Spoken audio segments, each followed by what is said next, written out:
the casebook of Sherlock Holmes, 1927, Episode 10, The Veiled Lodger. Welcome back, fellow detectives.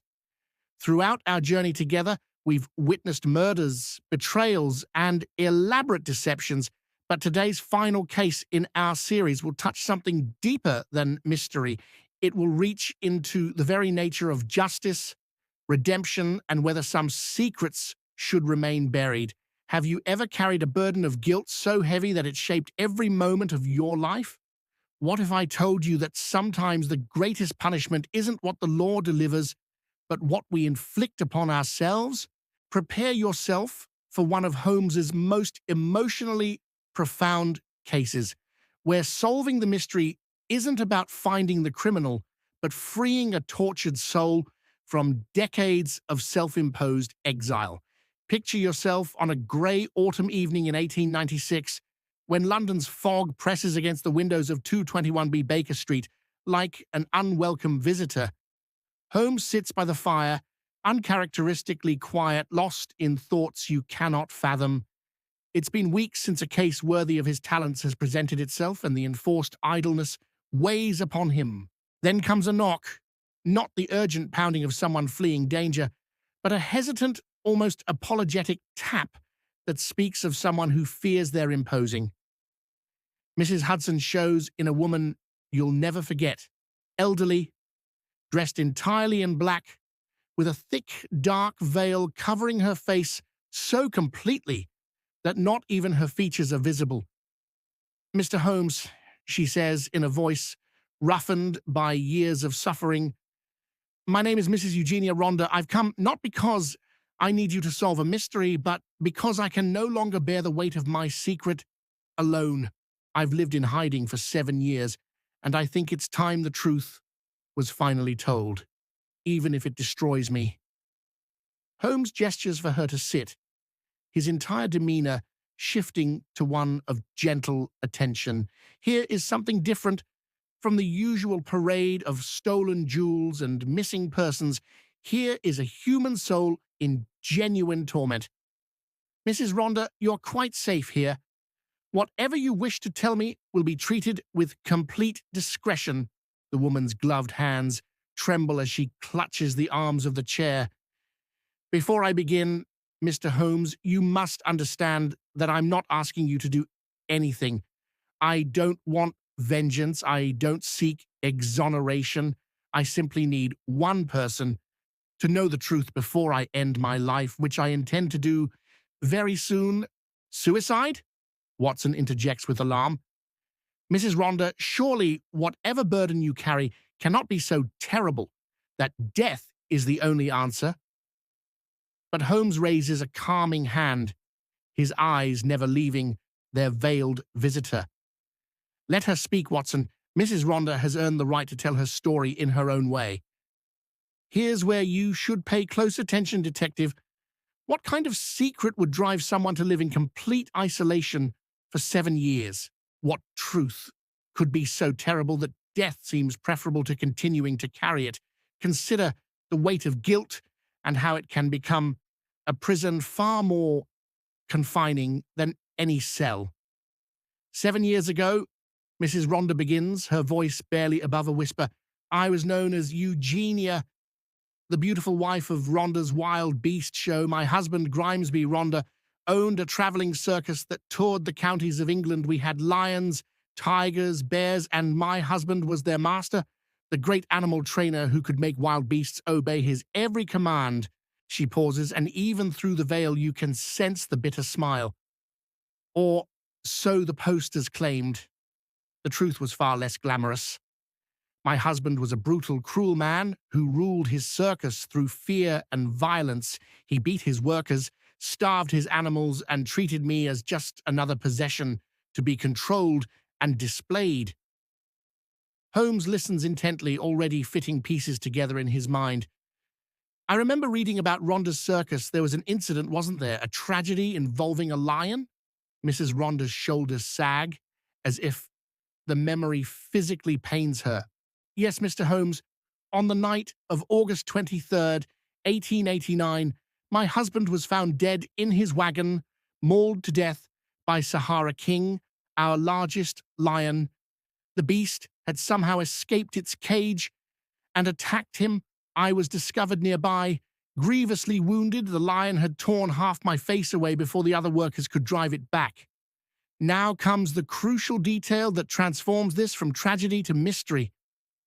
The official verdict was accidental death, a faulty cage lock, a moment of carelessness, and a dangerous animal doing what wild beasts do. The circus closed, the animals were sold, and I retreated into seclusion to hide my disfigurement from the world. But that's not the truth, is it? Holmes says gently. You didn't come here to tell me about an accident. You came to confess to murder. The word hangs in the air like a physical presence, and you hold your breath waiting for her response. Yes, Mrs. Ronder whispers. I helped murder my husband, and I've lived with that knowledge poisoning every day of my existence for 7 years. The lion didn't escape by accident. We released it, and my face... Her hand rises tremulously to touch the veil. This is not punishment from a wild animal. This is the price I paid for becoming a murderer. The story that unfolds is one of the most tragic Holmes has ever heard. Mrs. Ronder had been trapped in a marriage of unspeakable cruelty, beaten, humiliated, treated as less than human by a husband who saw her only as an attraction to draw crowds to his show. I was 19 when I married him, she explains, her voice breaking. Beautiful, naive, dazzled by the romance of circus life. I didn't understand until too late that Grimesby Ronder collected beautiful things only to destroy them. By the time I was 25, I was a broken woman with nowhere to go and no one to help me. But then came Leonardo, a strong man with the circus, an Italian immigrant who showed her kindness when her husband showed only cruelty. Leonardo loved me, Mrs. Ronder says simply, not as property or decoration, but as a human being worthy of respect and tenderness. He begged me to leave my husband, to run away with him and start a new life. Here's where the psychology becomes complex, detective. What would you do in her position? Trapped with no legal recourse, divorce being nearly impossible for women in Victorian England, beaten and degraded daily with only one person offering hope of escape. Think about the moral calculations desperate people make. I said no at first, Mrs. Ronder continues. Running away would have been futile. My husband would have hunted us down and killed us both. He'd threatened as much many times, but Leonardo suggested a different solution. He suggested we make it look like an accident. The plan was simple but required perfect timing.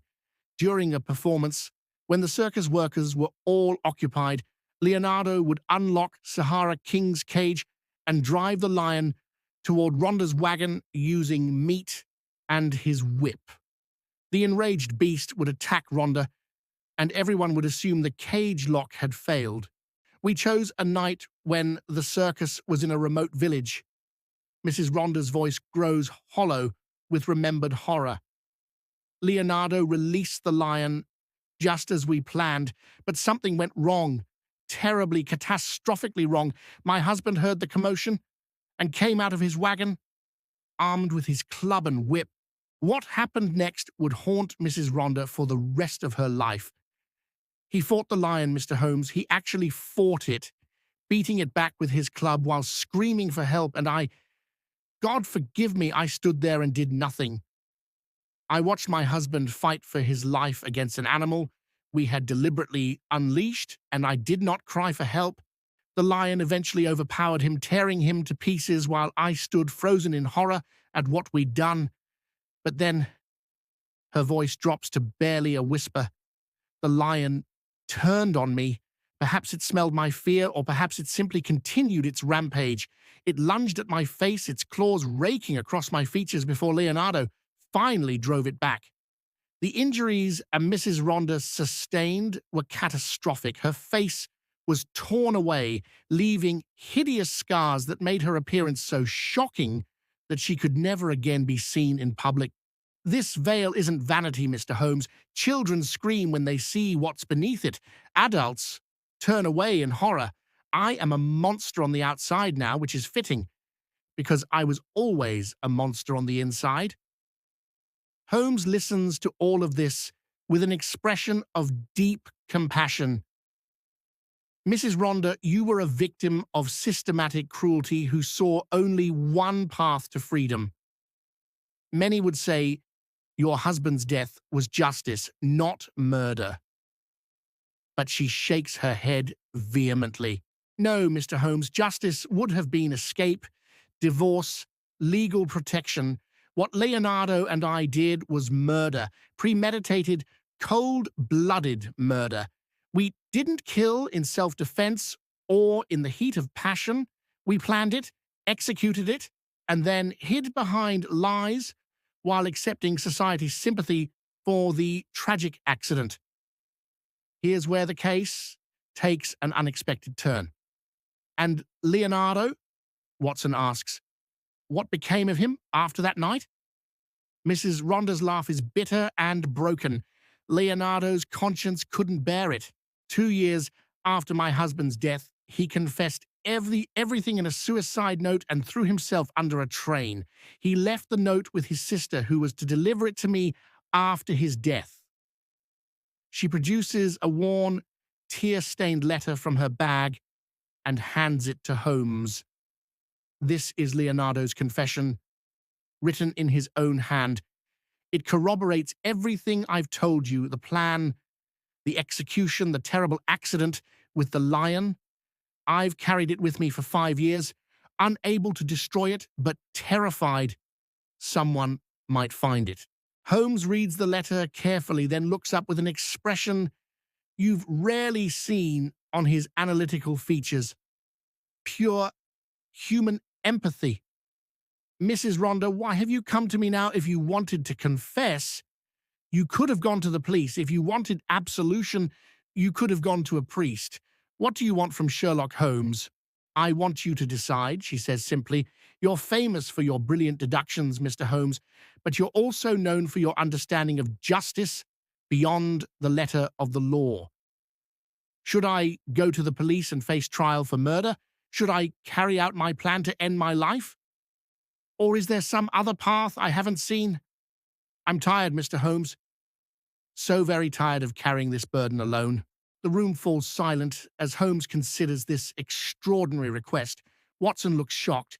This isn't a mystery to be solved, but a moral judgment to be rendered. What would you decide, detective? Is Mrs. Ronder a murderer who deserves punishment, or a victim who has already been punished far beyond what any court could impose? Finally, Holmes speaks, and his words carry the weight of carefully considered wisdom. Mrs. Ronder, I am not a judge and certainly not God, but I will tell you what I observe. You and Leonardo committed murder, yes, but you have also suffered consequences that far exceed what any judicial system would have imposed. Your husband is dead, Leonardo is dead, and you have spent 7 years in a prison of disfigurement and guilt more terrible than any cell. The law might hang you, but what punishment could be worse than what you've already endured? He gestures to her veil, to her trembling hands, to the broken woman before him. Moreover, Holmes continues, your husband was, by your account, a cruel and violent man who would likely have eventually killed you. While the law doesn't recognize self-preservation as justification for murder, human compassion must surely make some allowance for desperation. Holmes stands and walks to the window, staring out into the London fog. If I believed that justice would be served by your arrest and execution, I would take that letter to Scotland Yard immediately, but I don't believe that. Justice has already been served, cruelly, excessively, but served nonetheless. He turns back to face her.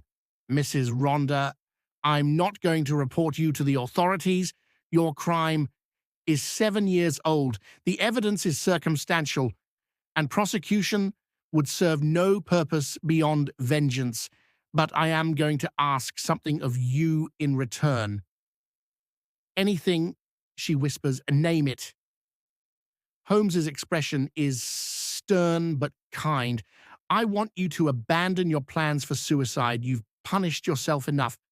Instead, I want you to find some way, however small, to do good in the world. Work with other women trapped in violent marriages, support circus animal welfare, do something that transforms your guilt into positive action. But my fate, she protests, I can't be seen in public. Holmes shakes his head. Then work behind the scenes, write letters, donate what money you can, advise those who can be public about what needs doing. You have experience of suffering that could help prevent others from enduring similar fates. Mrs. Ronder sits in stunned silence for a long moment. Then slowly she nods. You're offering me something I never thought possible, a chance at redemption without punishment. But why, Mr. Holmes? Why show mercy to a confessed murderess? Holmes's answer reveals the deep humanity beneath his analytical exterior. Because I've seen enough of the world to know that morality is rarely simple, Mrs. Ronder. You did wrong, yes, but you were driven to it by circumstances that would have broken anyone, and you've suffered for it in ways that transform punishment into torture. The law exists to protect society and maintain order, but you pose no threat to society. You're not going to murder anyone else. The law also exists supposedly to provide justice, but what justice is served by executing a woman who has already been destroyed by her crime?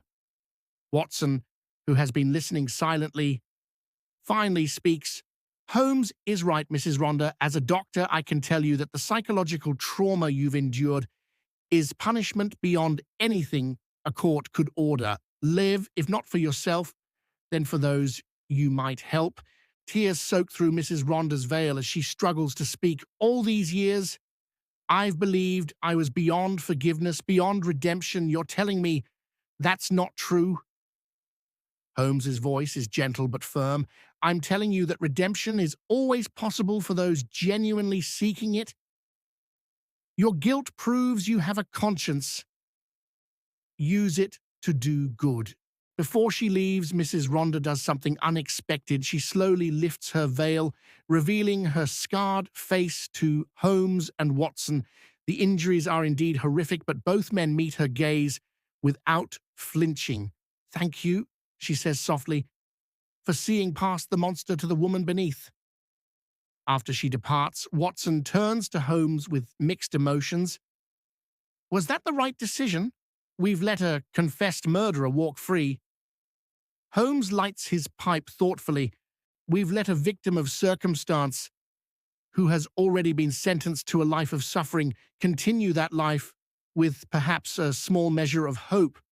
If that's wrong, Watson, then I'm willing to be wrong. Besides, Holmes adds with a slight smile, Mrs. Ronder came to me, not to the police. She sought understanding, not punishment. I gave her what she asked for, a moral judgment from someone outside the legal system. She'll live or die by that judgment, but at least she'll do so with the burden shared rather than borne alone. In the weeks that follow, Holmes receives occasional letters from Mrs. Ronder, updates on her quiet work, helping other women escape violent marriages, her anonymous donations to animal welfare societies, her slow process of finding purpose despite her permanent disfigurement. She'll never be happy, Holmes reflects one evening, but perhaps she can find peace, and perhaps that's the best resolution this tragedy could have. Not justice in the legal sense, but justice in the human sense of broken people finding ways to mend. So tell me, Detective, did Holmes make the right choice in showing mercy? At what point does suffering become sufficient punishment? And most importantly, can someone who has committed murder ever truly redeem themselves, or are some sins beyond forgiveness. This profound case reminds us that detection isn't always about catching criminals. Sometimes it's about understanding the complex circumstances that create crime and recognizing when punishment serves no purpose beyond satisfying society's desire for vengeance. Mrs. Ronder's story challenges our assumptions about guilt and innocence, showing that sometimes the victims and villains are the same person. The Veiled Lodger's confession stands as one of Holmes's most morally complex cases, where the great detective had to weigh justice against mercy, law against compassion, and ultimately decide that some secrets deserve understanding rather than prosecution. Thank you for joining me on this journey through the chronicles of Sherlock Holmes. From that first meeting at 221B Baker Street to this final meditation on redemption and justice, we've witnessed the full spectrum of human nature. Its cruelty and its kindness, its stupidity and its brilliance, its darkness and its light. Holmes once told Watson that when you have eliminated the impossible, whatever remains, however improbable, must be the truth. But perhaps the deeper truth is this, that human beings are capable of both terrible crimes and remarkable redemption, and that true wisdom lies in knowing which deserves punishment and which deserves mercy. Until we meet again in another mystery, fellow detectives, keep your eyes open, your mind sharp, and your heart compassionate. For as Holmes has shown us, the greatest detective work is not just solving crimes, but understanding the human souls behind them.